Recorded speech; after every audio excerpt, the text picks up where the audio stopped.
In 1905, he reached Oklahoma City and met a 15-year-old singer who came to an audition and ended up marrying him.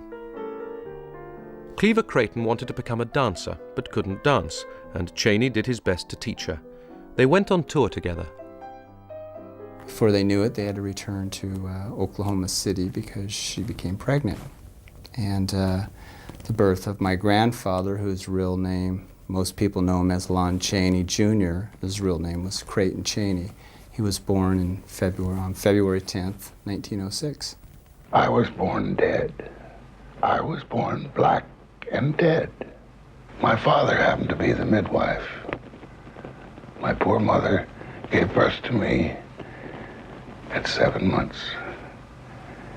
Well, Dad, not knowing what to do better, took me outside. This was in February, imagine.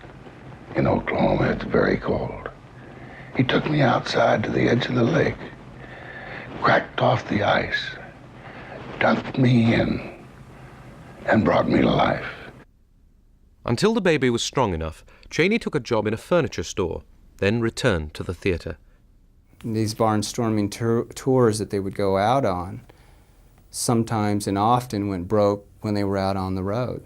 So not only did they not get paid for their performances, they had no money to get back home.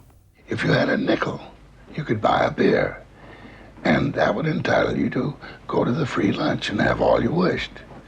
Well, while Dad was getting his beer, I'd go down and get underneath the free lunch.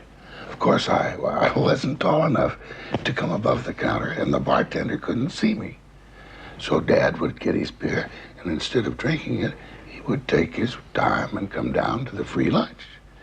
Then he'd start making big sandwiches, such sandwiches, and he'd act like he was going to eat them, but then he'd hand them down underneath like that. Bang, I'd grab them into the pocket. We did this as long as we dared, till the pockets were bulging. Then we'd leave.